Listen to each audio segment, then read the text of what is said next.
Right, we are live and welcome back to another episode of Marketing Without Rules, the show where we celebrate people who exemplify the hunter mindset. They make moves, they color outside the lines, and they have found creative ways to channel the attention of their community into currency. This show is sponsored by Blue Crocus Solutions, a web design and SEO agency focused on helping home service companies. I am your host, Louis Vandervalk, and today I have the pleasure of chatting with Chris Chisolm. Chris started a junk removal company as a part-time job when he was a fireman, and he eventually did an acquisition deal with Fire Dogs and is now the marketing director for Allied Junk Partners. Allied Junk Partners owns Fire Dogs, Joseph's Junk Removal, Lugaway, and Junk Bear. So Chris is a busy man. Welcome to the show, Chris. Excited to chat with you. Yeah, for sure, man. I appreciate it. Looking forward to diving into a few things here. I realized I didn't verify your name. Did I get your last name right there? Yeah. Killer. Awesome. I just went with it and figured I'd ask after. But give people a little bit of a background on you. I did there in the bio a little bit, which you had given me. I peeked a little bit at your socials and a little bit of the story there. But interesting journey, and I'm curious, how that all unfolded for you. And obviously, marketing is a thing that you aspire to and have been doing, because it's now your role in a much bigger sense. So give us a little bit of the history there, and then we'll dive into where the conversation goes. Yeah, for sure. So everybody's got an origin story, right? Yeah. So I was a veteran, or I am a veteran. Came out of the military. I did some other things, and then I got to the fire service, where I had always wanted to be. But I got there eventually. And in the fire service, everyone has a second job. Most guys go work part-time firefighter jobs. Other guys work, all different kinds of stuff. So I never wanted to work a part-time fire job, just because I loved being a fireman. I didn't want to eventually hate it because I was gone all the time. Just burning out on fire yeah, stuff, just burning out. I've got 5 kids and a wife, and being Dang. gone for 48 hours at a time, like it's hard on a family. So yeah. I didn't want to get another job where I had to be gone for another 24 hours or whatever it may be, Yeah. So I was watching this show called Blue Collar Millionaires. It only aired for 1 season. It was a really cool show. And on the show, they had 1-800-GOT-JUNK on there. And at the end of it, it said like what 1-800-GOT-JUNK is going to gross for the year. And I was like, it blew my mind. I never even knew that junk removal existed, right? So I started doing a little research, and I was like, wow, this is really a thing. Coming from Texas, any young guy in his 20s probably has a pickup truck. Young teens, anyways. So I called up. I figured I need the hardest working person that I know. So I called up my buddy, and I was like, hey, you want to start a business? He was like, yeah. And I was like, okay. And that's where it started. So we started with, using the lead generation services like most people do, Yep. The Home Advisor, the Thumbtacks of the world, all that stuff. And we started, and we just kept going. And, lovingly, I had no clue how to run a business. I had no clue how to market. I had no clue how to charge. It was I lovingly refer to it as just too dumb to quit. I've said that myself. Yeah. Just, like I would rather burn this thing to the ground than give up. And so we just kept going. And one thing led to another, and he wanted to go do something else, and I wanted to stick with it. I bought him out, stuck with the company. And then after, I think I was 7 years in, and almost 10 years in the fire department. So were you still doing fire, basically the job there and the junk removal on top of it? Yeah. So I worked at the firehouse 2 days, and then the other 5 days I was doing junk removal. So. And how many kids did you have through this process? Because 5 kids All is 5. insane. No way. All 5, yes. No way. In that time, we had a massive hurricane in Houston called Hurricane Harvey, which destroyed my house. No way. I mean, me and my wife talk about this all the time. I'm like, I have no idea how I kept this thing alive through some of those times. And we had a baby that we never We had her in daycare 2 days a week, and I was watching her most of the other time. Like, I can't tell you how many jobs I've taken her to. Wow. So yeah, we somehow we kept it alive and kept going. And then I hired the CEO of Fire Dogs to be a business coach to me. We eventually wound up doing an acquisition deal. I left the fire department, came on, started Fire Dogs Houston. We changed the brand name here. Because you were 4 Alarm before that, right? Right. Yep.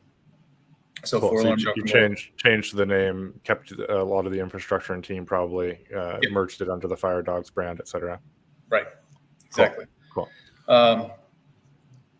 And then I became Fire Dogs, and then we took a different route, and we're private. What made you make that switch? I've chatted with Joseph before, but I'm always curious because Bennett obviously runs a solid enterprise there, and you're now part of it. But what made you what appealed to you about that?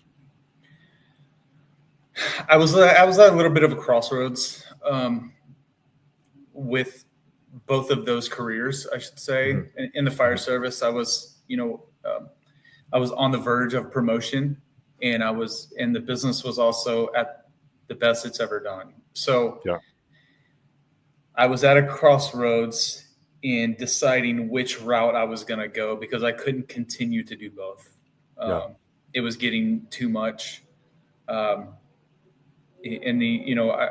would have been promoted into an officer position within the fire service, and at that position, the responsibility becomes a little bit higher, and the kind of officer that I would wanted to be would not be conducive to, spending hours at the firehouse working on my business outside of it. Yeah. So I had to make a decision, and I got approached at the right time, basically is what it boils down to. And I decided it was a good route. We do well. Me and my wife, we do well. So it was one of those things. It's like, we've taken a bunch of chances this far. Like, this is a pretty good one too. Yeah. What's one more? Let's go. Let's see what happens. Life's funny like that, isn't it? It comes down to timing. I'm in the middle of a really cool timing thing, business-wise and family-wise, and it's just kind of look at it. It's like, man, like none of these pieces would fall together if the other pieces hadn't fallen together, and right. It's just neat that way. So, are you still running the Fire Dogs Houston and marketing director for Fire Dogs or for Allied Junk Partners? No. So I had a guy that was with me for a long time, and I knew that I always knew that he was capable of running his own location, and when the marketing position became available, he was also available to run the Houston location. And so it just seamlessly worked out that I could transition out of that. And, I don't go up there anymore. Obviously he calls me a lot just because we were together for so long. He'll call and ask questions and whatnot, and, answering those questions as a friend. But, I don't have any say-so over, I don't have any control on the day-to-day operations of that. Makes sense. That location.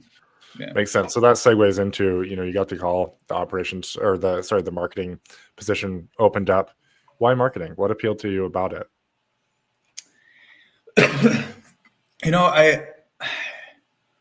Marketing is very difficult in the fact that one thing can change everything, right? Like one small change can change a lot at a small time. And you have no idea when that's going to be, what that's going to be.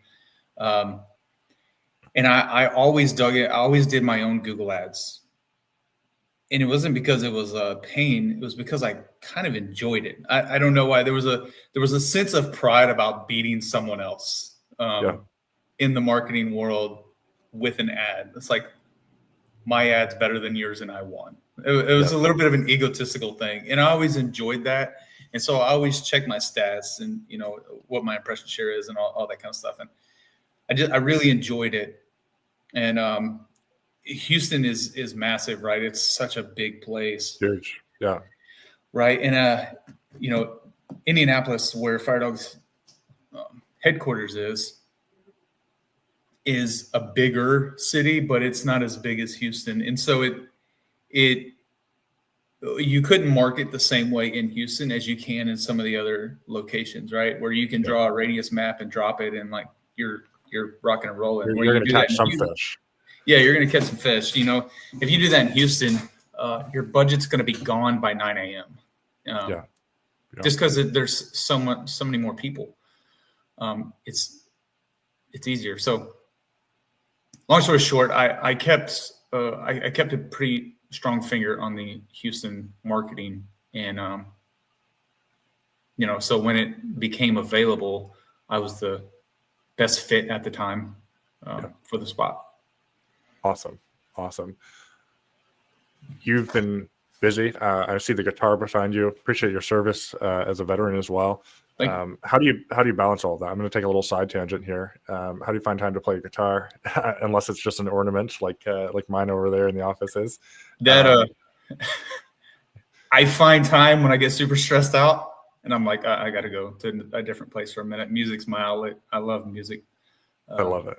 What top two favorite songs to play? Favorite songs to play. Have you ever heard of Shane Smith and the Saints? I haven't, but I'll have to now. Well, I'll send you some good. So Texas has kind of its own little music scene. Austin's kind of a hub for music songwriters. So a lot of the music that I know you'll never hear on the radio. I love country. That's the best kind of music. Fiddles. Yeah, exactly. That's, every time I turn a song on in the car, my wife's like, "Who is that?" She has no idea, right? And I've turned my kids into music junkies. That's awesome.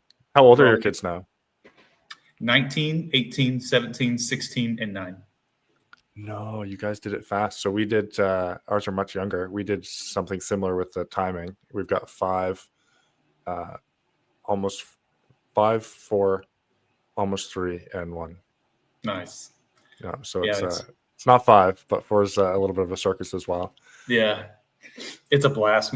We just, I've been stressing for years. I had 4 kids back to back, or a year. Yeah, you did. Yeah, and so they were all turning 16, at separate, a year apart. And so we just finally got our 4th vehicle. He turned 16 4 days ago, so he got a truck. Amazing. And I've been stressing about that for years, but we got them all. The timing of it complete, I should say. Now it's college tuition and all that fun stuff to come. Yeah. So my oldest one, she's at the University of Arkansas. Awesome. She's doing great. My son that's graduating, he's 18. He's going to be going into trades. Doesn't want to go to college. Cool. So awesome. We need more tradespeople. It's become quite a problem actually. The blue collar, the pipeline of people heading into blue collar is rapidly diminishing, and it's not a good thing. Yeah, exactly. And I think it's creating an imbalance, which is supply and demand. And I told my son, I was like, you do this, the demand is always going to be there because the supply is diminishing, and you're going to be in high demand. He's in like a gap, right? Because all the older tradespeople are going out and retiring, and now there's like this gap in the middle, and he's going to start filling that. So he can demand higher wages. You can make a really good living in the trades. Actually, people don't realize that. Yeah, I was just my daughter's up in Fayetteville, and I was looking at the city jobs up there and whatnot. Just I'm always perusing, and I was looking on the website, and they're starting electric. The starting pay for an electrician for the city of Fayetteville was $97,000 a year. Wow. And I was like, wow. What? And that's not a very high income area or anything like that. I mean, it's not like, that in, maybe some other parts of the country is really not that much money, or whereas Fayetteville is a really good living. Yeah. That's why I sent that to him, and I was like, here's an option. Yeah, I love it. So let's dig into marketing. The show is Marketing Without Rules. Appreciate you laying out the origin story there. And sharing some music. What if you were to start all over again with your junk removal business? What would you hit for marketing?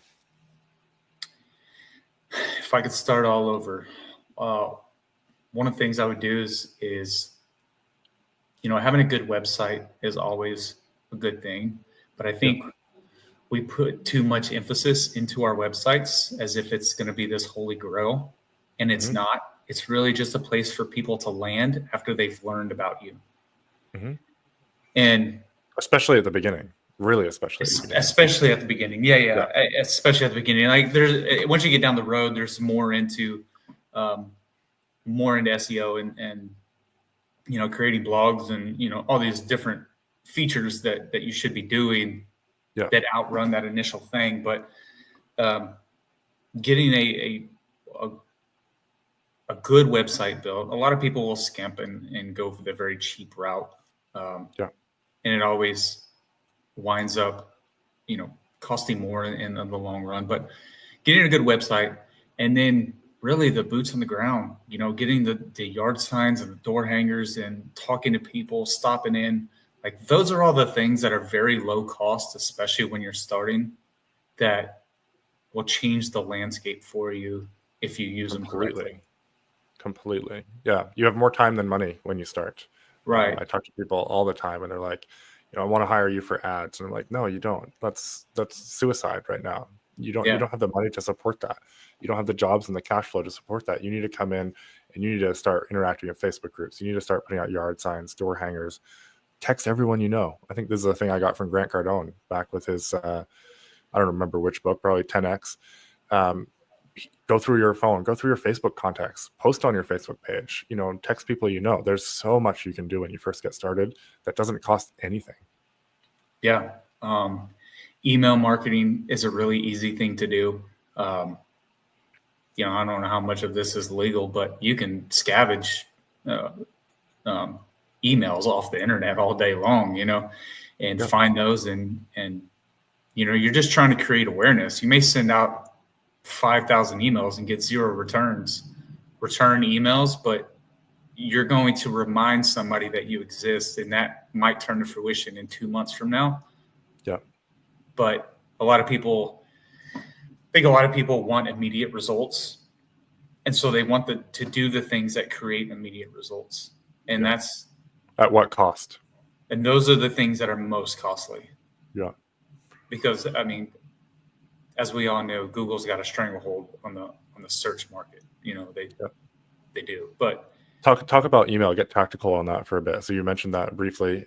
Cold email is alive and well. So SMS, you can get into some interesting ones. You definitely want people to have opted in.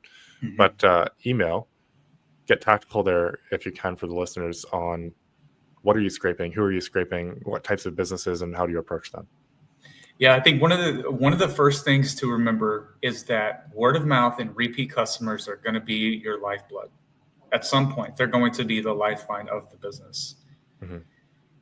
And so you have to, from day one, start extracting information from people, right? I've got a lady here in Houston that she uses us probably every 2 weeks for like the last 6 years. Wow. And it's not big jobs or anything. We haul our Amazon boxes off. That's literally it. But she's so vital to our business, and not in a monetary sense, but just as when I see her name up there, I just get happy. I'm like, oh yeah, it's very good. We're doing something right. She's coming back. The lifetime value of that, that's awesome. It's huge, right? Yeah. So start scraping that information almost immediately. And then you start creating a system that is a reminder constantly. Email still is a huge return. When we send out an email every Thursday morning at 9 a.m., and that email goes out, and it's nothing more than a picture with a couple words and a call to action. That's it. That is literally the gist of the email. Yeah. However, our second highest call time, besides Monday is always the highest just because it's a natural demand cycle, but it's Thursday Everyone mornings. Catching up from the weekend. Yeah, exactly. So Thursday mornings between 9 and noon is our second highest call time. But no one returns those emails. And it's not because that they're malicious or anything, but it's just It's a constant reminder over and over and over. All right. And most people, like, I think one of the things to remember is you're like, well, I want to know how much it's returning me. Well, that's going to be very, very hard to do because you're going to get people who are going to, they're going to see something with your name on it, yard sign. Let's say that. They see a yard sign and then they Google you and then they call you and you say, how'd you hear about us?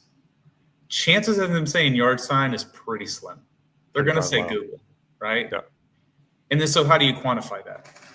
Well, from a 30,000 foot view is the best way to quantify it, right? What did I spend on marketing? What did I make? There's my cost per lead. That's your acquisition cost. Yeah.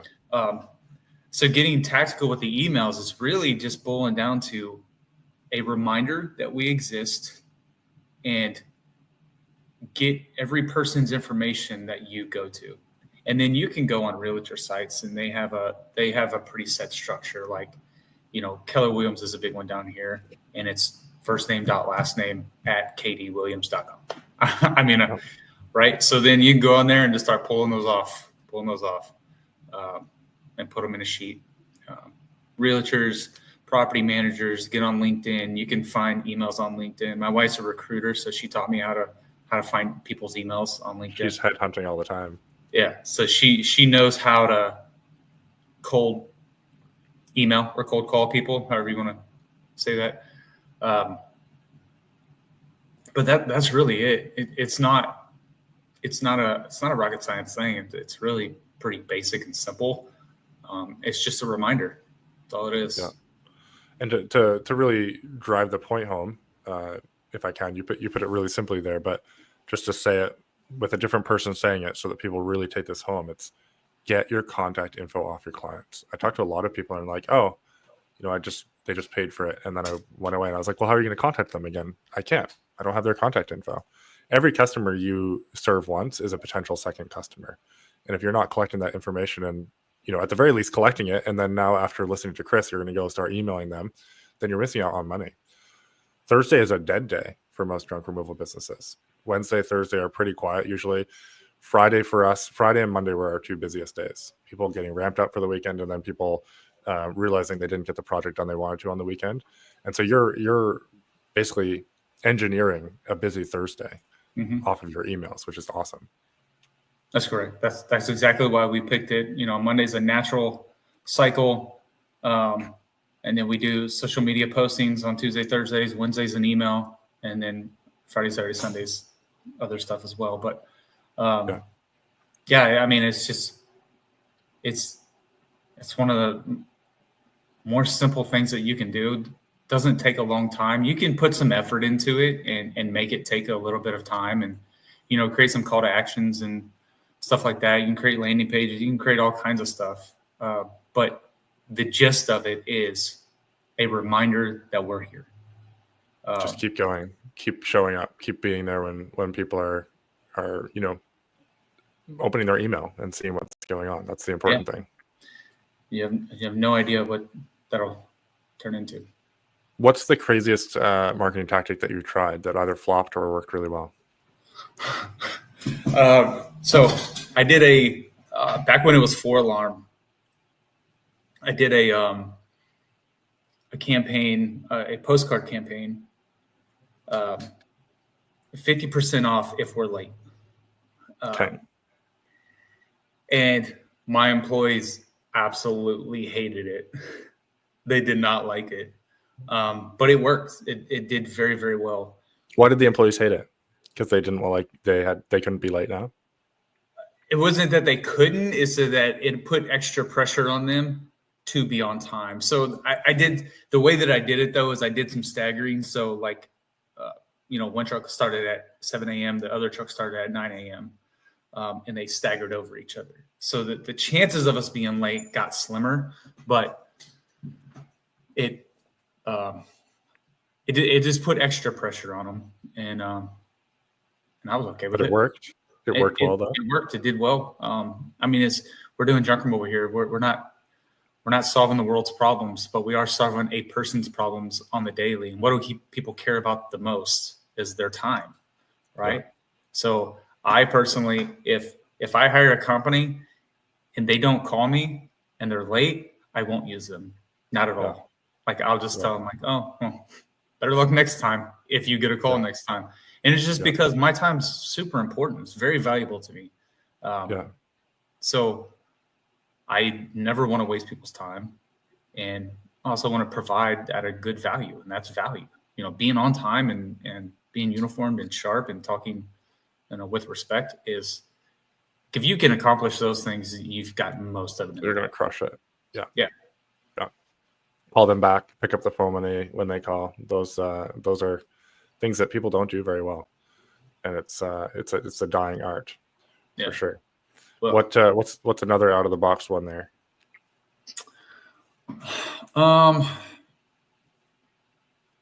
Nothing comes to mind. That one was a pretty wild one that we did. During the winters a couple years ago, during the winter times up in the north, it gets super slow.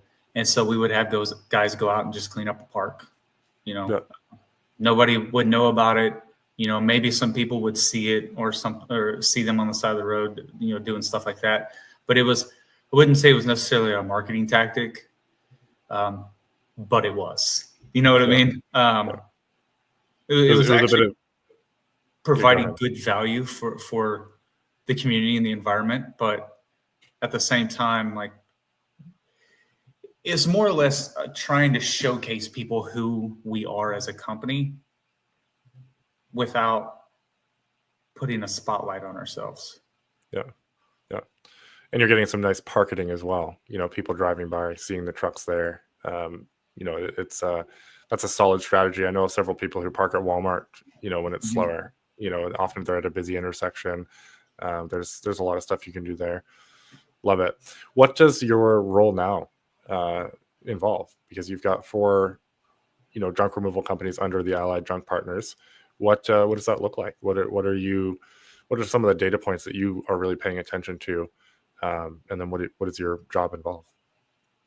So data points, budgeting is always up top of the list there. Cost per lead is something we track daily. When it comes to Google Ads, always looking at conversions, impression share, where are we in comparison to the other companies?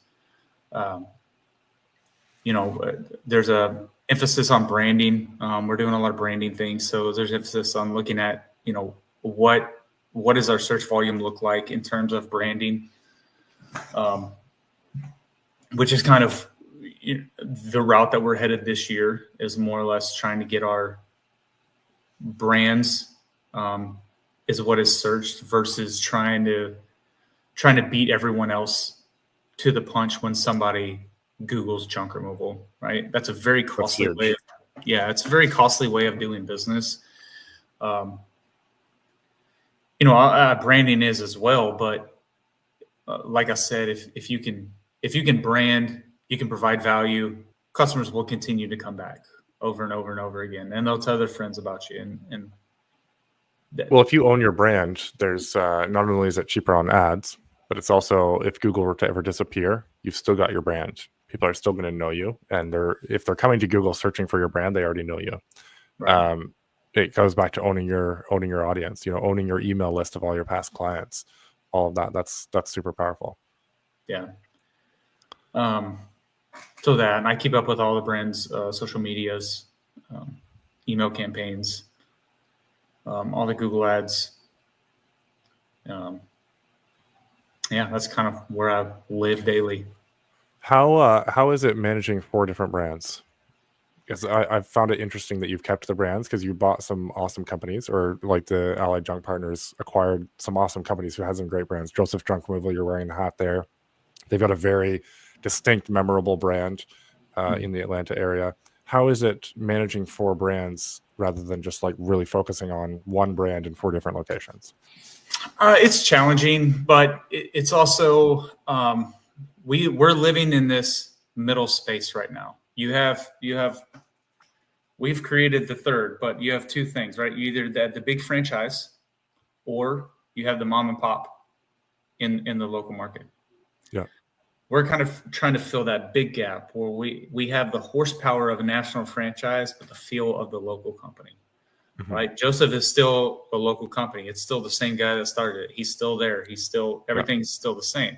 However, some of the things in the background are a little bit different. The way that we meet together is different.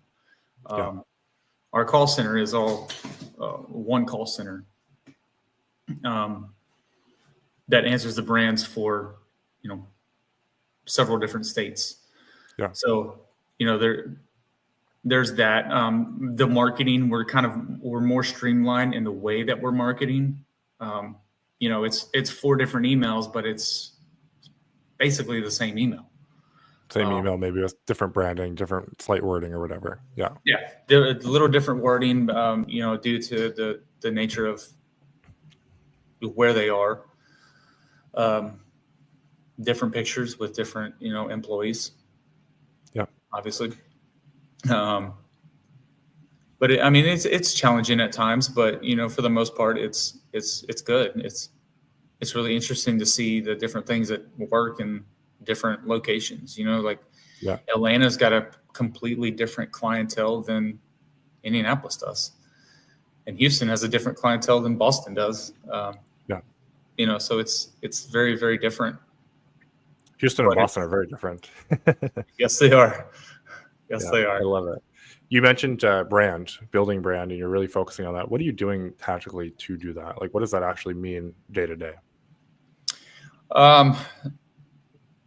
So, one of the things that we're starting up is TV in Indianapolis and Atlanta. Mm-hmm. And it's arguably a branding play entirely, right? So how do you quantify that? How do you look at that and be like, does this make money? Yes or no? And that brings me back to the 10,000 foot view. You have to, you can't,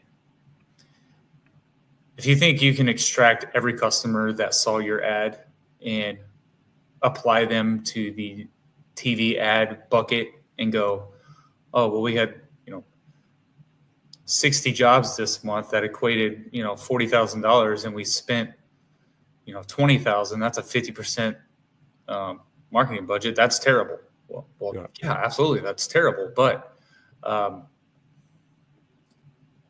many people saw and then Googled and then called you, right? So we're using some landing pages and stuff like that to, and then looking at search volumes. Are you doing it like targeted TV, or is it just literally like cable TV, or is it like Hulu or anything like that? No, it's cable TV. So we're not doing the streaming TV. Interesting. And here's another thing to your point about the attribution, right? So Google figured this out a while ago, doing some tests, and they call it the 7-11-4 method, and basically, or the 7-11-4 rule. Basically, before they'll buy, and this is kind of across a ton of different industries, but a consumer needs 7 hours engagements across 11 touch points in 4 separate locations. Probably a little less for junk removal because it's not a high ticket purchase, but they're going to see the ad. They're then going to maybe see a billboard or a yard sign, or they're going to see you on Facebook, and that's the touches all along there. In different places, in different mediums, adding up to that hours. I've heard some people say up to 21 touches before someone buys. So again, hard to quantify. Oh, it came directly from TV. But if you're looking at your overall acquisition costs and factoring that in, that's where you can start to steer the ship. Yeah, for sure. Well, to your point, we kind of along the same lines, but we tried to create as many impressions as possible with each job that we do. So every job that we go do, we put a yard sign out. So there's one, right? And then we put door hangers on 5 houses to the right, 5 houses to the left. So there's 2. And then we drop a series of postcards in a 2-week sequence. So we effectively touch the same person 5 times within a 6-week period. And hopefully use for postcards. Send Jim. Cool. So we have a radius bomb that goes out to every job that gets completed. That is awesome. I don't know many junk removal companies at all. It's very common in roofing. It's very common in power washing. Junk removal does not use postcards effectively, if at all, for the most part. I've seen one in the last 7 years that I've been, or 9 years now, that I've been watching, the marketing and, noticing different junk removal companies. I got one 1-800-GOT-JUNK postcard years and years ago. And I looked at it and I was like, interesting, but, not. I actually can't think of someone I've chatted with that has done it in junk removal. I've recommended it sometimes to different companies, but I don't think anybody is actually doing it. Very cool. What are you comfortable sharing your average acquisition cost? We're at, they're a little different across the board. Of course. But overall, AJP, we're at $27 for a call. Really? That's fantastic. No, for a job completed. Really? Mm-hmm. Wow. That's fantastic. That's very cool. And that goes to all those touch points. The postcards, the door hangers, the yard signs, all of that is so powerful. Right. And you can see where the branding really comes into play. Fire Dogs, has been in Indianapolis for a long time now. Yeah. And so their branding is extremely strong. So we pay a very small percentage on Google. When I say very small in comparison. And the amount of repeats and word of mouth that we get. I mean, we also run several trucks, there. So there's the trucks running around. Lots of people are saying those are thousands of impressions a day. Yeah. That, we're getting. Plus, there's just been, tens of thousands of jobs completed there.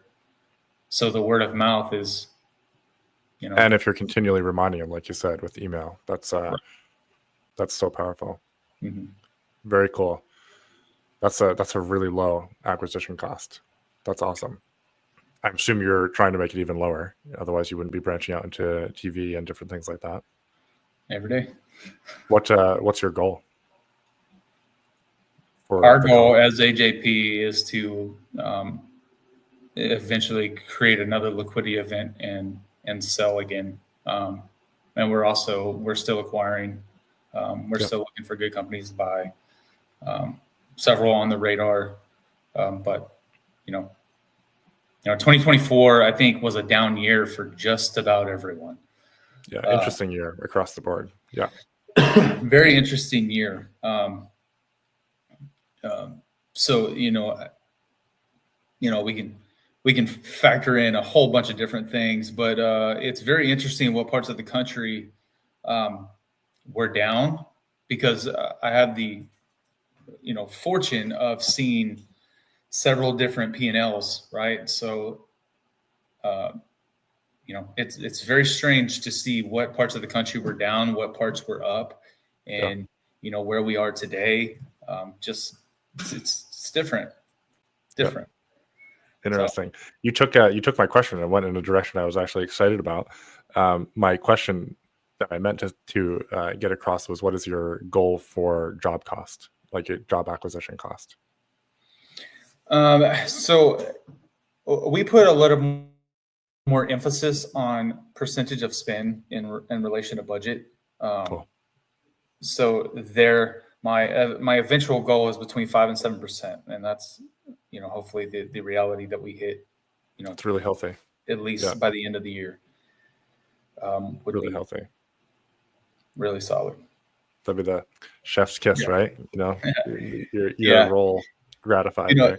The acquisition costs we look at, but really the percentage is what is the most important, because the average job size by the location drastically varies. Sure. You can't get. Oh, so that's a way to standardize it across every location. Right, as a percentage. So, whereas, paying $60 in acquisition costs in Boston is very easily doable. If you're doing that in Houston, you're treading water. And it's just based on the cost of living. An $800 average job size up there is a relatively easy thing to do. Really? In Houston, you're good luck getting $800. More around the 250 to 400 probably in Houston, right? We're actually higher than that. We shoot for 450.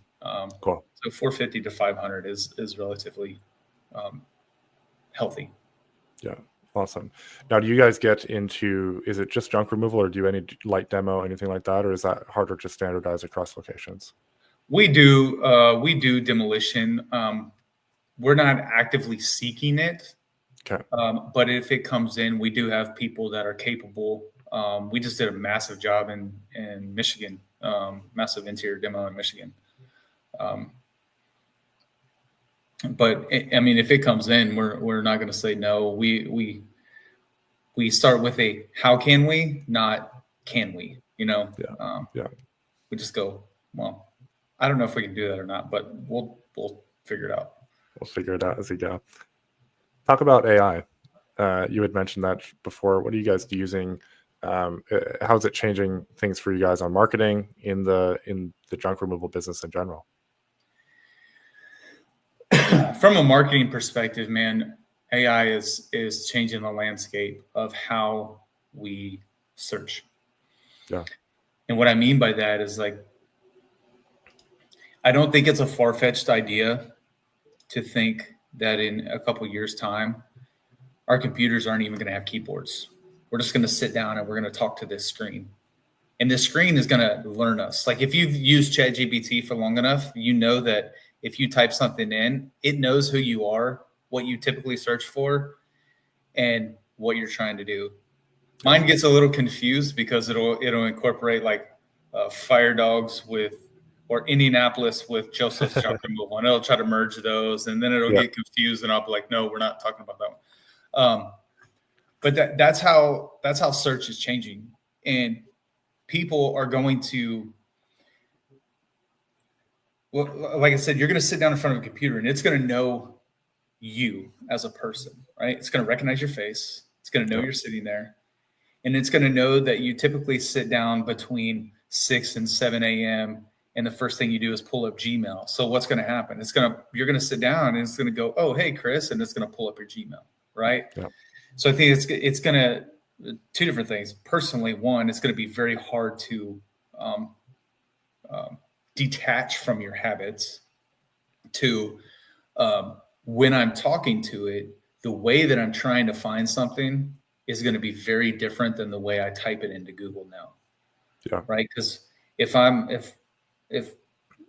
talking to you, Lewis, and I say junk removal, and I just stare at you, you're going to have no idea what I'm talking about. Right. But when I do that to Google, it knows what I'm trying to do. And it knows, we know how to manipulate the system, because we'll do junk removal Houston. Right.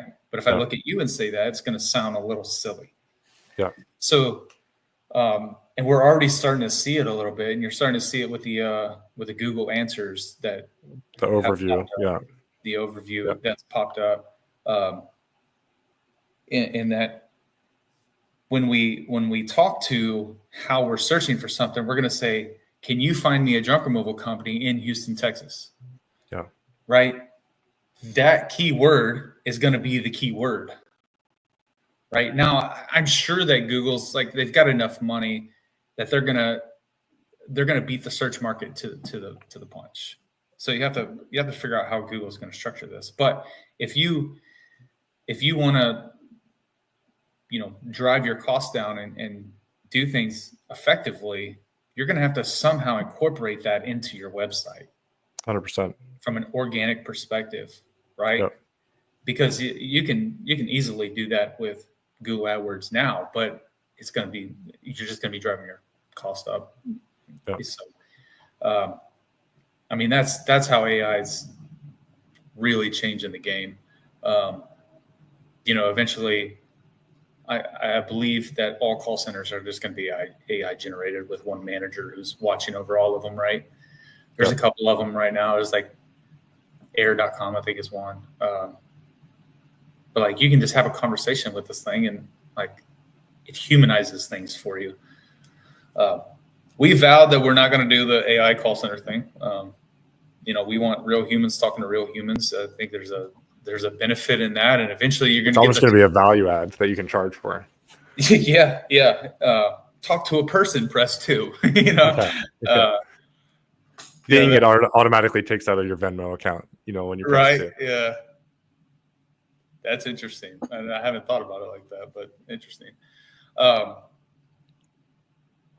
I think that, the national franchises, if they're doing it, if they're prepping for, AI to completely, I truly think this is the biggest thing since computers. I do too. It's like since the internet for sure. Yeah.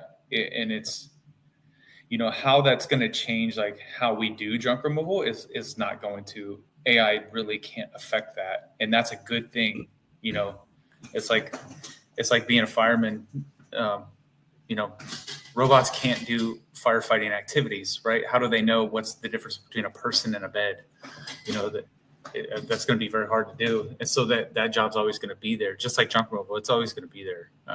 Trades especially. You're going to have tools that assist you in every one of those things. You may have the ability to have increased vision in various circumstances, stuff like that. If you're a firefighter, certainly operations can benefit from AI. But I agree, the personal touch. I mean, we're running into this in the agency space, right? Like we have to stay on top of the tools to make sure we're still offering a competitive service for clients. But then how can we make our customer service and our personal touch that much better and not get lazy and just be like, oh, the tools are doing everything, let's just go to the beach? Because that's where everyone's going to win, is retaining that human connection while increasing service through using tools. Same as we used a skill saw to build a house faster. Everyone complained about, jobs being lost when tools came in, but it made things better when used properly. It also cut off a lot of fingers, so you have to take it with a grain of salt. Yeah, exactly. And this is the part of the evolution of human nature, right? A lot of people want to fight it and be like, AI is stupid or this or that. And it's like, no, it's like, we're just going to take all of our jobs. It's like, no, it's going to create a bunch of different jobs, right? That's all it's going to do. And like, either, lovingly get with the times or, find something else to do. Like it's coming. You can't stop it. Learn how to effectively work with it and use it. I think is the whole goal there, like self-driving cars. Like people are like, oh, that's stupid. I don't want my car to self-drive. Personally, I wish my car could self-drive. That way I could write stuff down and do tasks on my phone while I'm driving. And that's, maybe a bad thing, but that's kind of the dream as an entrepreneur, right? I would have been up until a few months ago. I actually got to drive in a self-driving car for the first time. And on the screen, it's like my friend took me out in his Tesla. And it's almost like a bad word now to say that, which is hilarious. As of 3 weeks ago, yeah. Right? Crazy stuff. But he took me out and he was showing me the feature and he just took me around town, like hands off the steering wheel. And I could see what it was seeing. And I was like, it's seeing way better than I see. Like it's situational awareness is way better than me as a human. And that's cool. That was like a big leap for me. Before I would have been like, no, heck no, I'm not getting in a speeding death box. But this was it was really interesting, really, really cool to see that come together. Now, of course, there's limitations, but there's also limitations with humans. And people kind of tend to overlook that when they're like, oh, it's awful and people are dying. Yeah, people die all the time with human-driven cars too. Yeah. People, they don't want to fly. And I'm like, you have a better chance of dying driving to the airport than you do of getting in the car. My son, speaking of the Teslas, but my son was in Phoenix not too long ago, and he sent me a video. He got picked up in a Tesla that had no driver. I don't know. That's the step I haven't taken yet, but crazy, right? Yeah. I was like, call me if it winds up in the desert somewhere. Locks the doors and takes you to a warehouse somewhere. Yeah. There's other kidnapping people. But I mean, there's a lot of innovation going on with AI that I think people just need to really just get on board with and learn how to effectively coexist with it. Like, people fought the computer, and look at today. Like, we couldn't live without them. There's no way. Our whole city would be shut down. we laugh at our parents for still having flip phones, and yet we're sitting here being like, "Oh yeah, it's going to take our job." It's like, well, practice what you preach here. Laugh at a Right. flip phone or go get a flip phone and live in the woods somewhere. That's pretty cool too. So no Yeah. judgment either way, but just figure out which path you're on. Yeah, exactly. Yeah. I mean, like I said, get on board or go find something else to do, which is no problem. Yeah. Well, Chris, this has been fun. I appreciate you taking the time. Appreciate you jumping on, sharing some nuggets, and just adding value through this. Where can people find you and follow what you guys are doing? We will put the links to the 4 companies in the podcast show notes when it goes live. But where's the best place for people to follow what you guys are up to? Really, check out the social medias: Fire Dogs, Junk Bear, Lug Away, Joseph Junk Bravo. There, we have them all over the place. Pretty easy to find. Our websites are out there and available. If you want to contact me, LinkedIn, or shoot me an email, Chisolm@fire-dogs.com. I have no problem talking to people or helping out or helping resolve situations. I like to be a problem solver. So, or pointing them toward an acquisition, whatever the case may be, right? Or if they have a business they think is growing and going, let's talk. Yeah, I love it. I will say, I was hunting down information for you, and you are a man of many beards, various beard styles on Facebook, on LinkedIn, and stuff. And I was like, all right, cool. I'm going to lock onto the facial parts that I recognize, and then I chase you down on the different platforms. So it's a funny tidbit there. But guys, take a listen. As always, recall what we talked about here. There's some real nuggets here. Email marketing to your existing clients, being out there, building your brand awareness, working on your acquisition costs as a whole. Chris talked about some things that are helping build 4 very successful companies that were successful in their own right before they came under Allied Junk Partners, and continue to be, due to one piece of it being the work that he's doing on marketing. So there's success leaves clues. Go back. Don't listen to the podcast if you're not going to take action. And we will see you guys next time. Talk soon.